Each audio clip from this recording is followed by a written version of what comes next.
First one is work equals F dot D. Now, I'm looking around the room. Exception of one person, maybe two people, maybe three people. I taught you what the dot means. What does the dot mean, Mr. Fox? Dot essentially means it's a multiplied into vector. It's two vectors, Two vectors. and we're multiplying that which is in the same direction. So like x with x, y with y. So this is force, this is distance,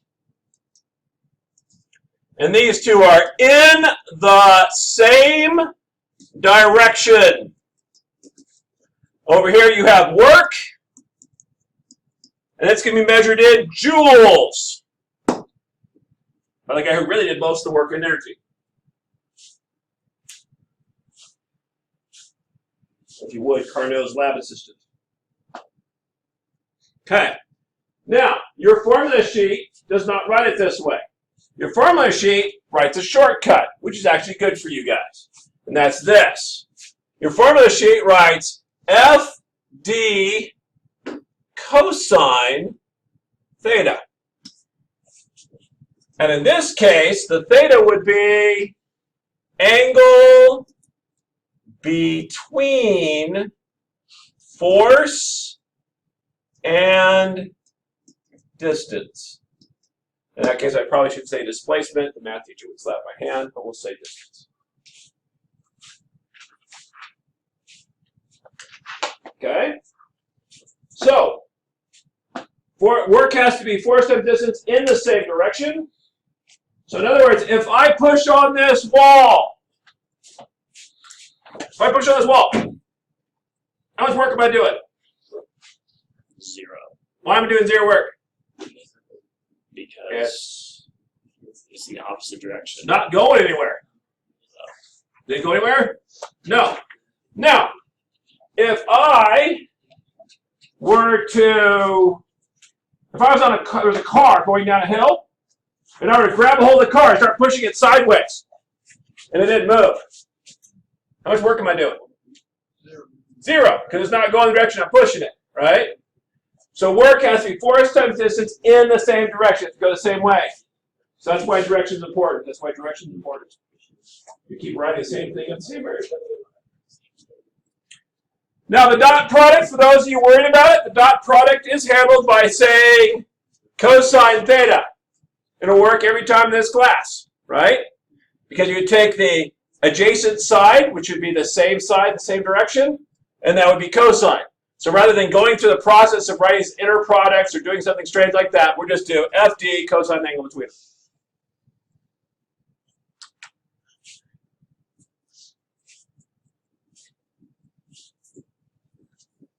Now I'm going to throw a disclaimer at you, and I'm going to say this once because it's just going to confuse you after this moment. I'm saying work is the first flavor of energy. Every university professor in America is screaming, no, don't say that, it's different. It's the same thing. It's measured in joules just like every other kind of energy. You can use it up, you can add it in, just like every other kind of energy. We haven't talked about other kinds of energy, so that's a little bit vague for you guys. But if you are asked the question by some university professor, is work a form of energy? The answer is no. It's what energy does. It does work. But from here on in, you're going to treat it as one of the flavors of energy, because that's the way it works. Sorry, pun intended, sort of. Okay? Well, what's energy? Let's say unit of energy. We're going to call it joules. You should have learned this in chemistry land. A joule is the first definition is a Newton times a meter, right? That's a joule. And if that's not good enough, you would do a kilogram meter per second squared times meters. So it's kilogram meters squared per second squared. That's what a joule is. Try to look at that fast. All right, try number one. Example number one. Thoroughly meant to confuse you. Example number one. Pause the record. Here we go. So I've got example number one. So I have a 600 50 Newton crate sitting on the floor, correct? Okay. Well, I might as well draw a floor. I kind of didn't skip the whole floor part. Here we go. And how much work is required to move it 3 meters against the frictional force? So this 150 newtons, right? So I'm going to push it this way 3 meters. How much force would it take to move that?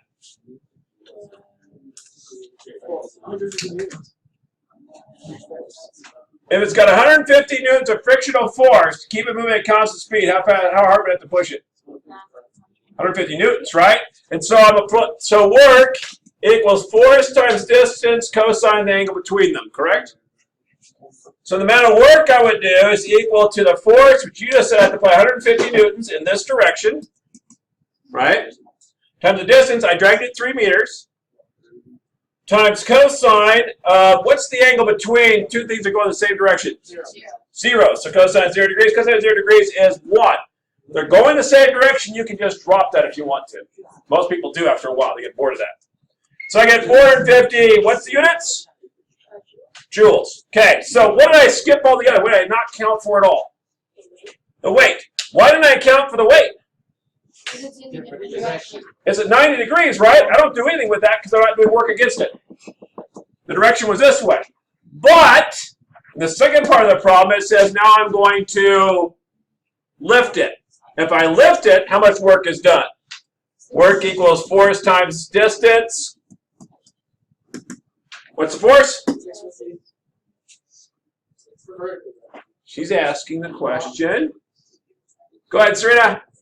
650. What's the distance? 3 meters. Cosine, since I'm lifting it this way and it's going that way, what's the cosine of 0 degrees, right? Okay.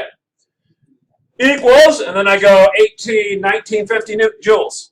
Is that right? Okay. Sort of got it? Okay. I'm going to try example number 2 while I pass out your first worksheet.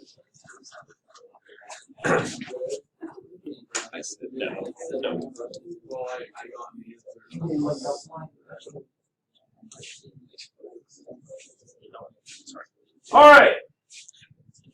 Are you ready? Whoa, no. Didn't talk to elephants yet. Careful. All right, so how much work can you do pushing a wall? 0. I'm going to go with 0. I like that answer. 2. How much can normal forces ever do work? Give me an example.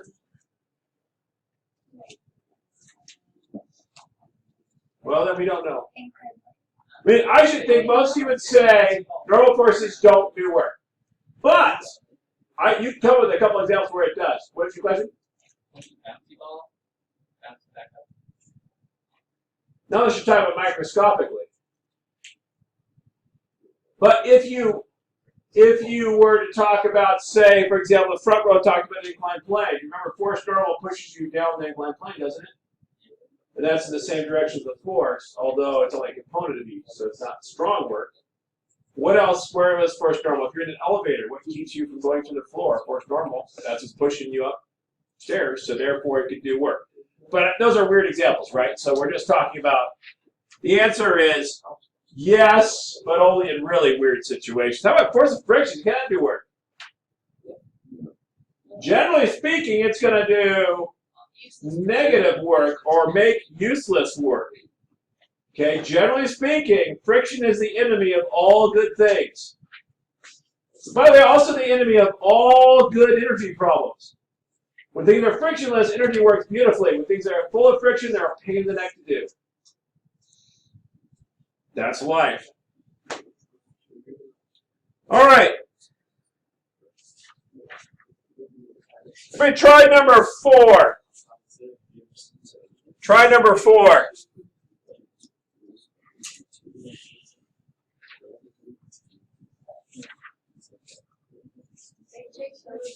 Does it matter that it's a big Kilojoules, yes. What? She asked a question. What was your question? Or does it matter that it's a big jet? No. That's just a little J. That's just a little J. See? I even do it. Big J's on all these. Here's my TA typed it up. Actually, this is probably Elizabeth typed it. Not even a TA. Can't even say the TA typed this one up. That's your calculus. Yeah. Said this year. So. No. That TA typed what your calculus thing last year. I'm going to do it. You're doing 4. I'm wasting around for you guys to do 4. Awesome.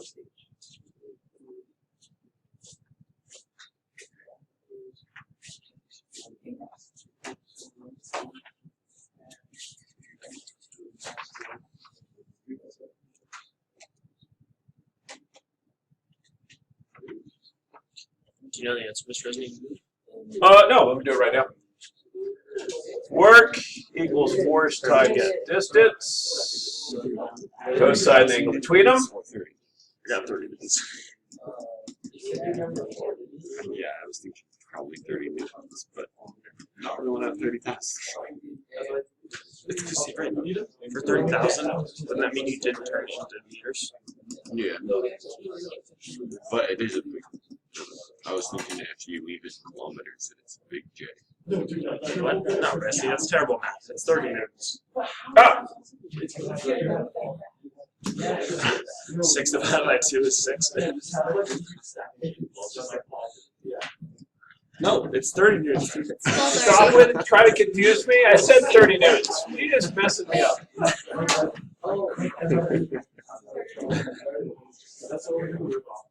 We do number 5. What?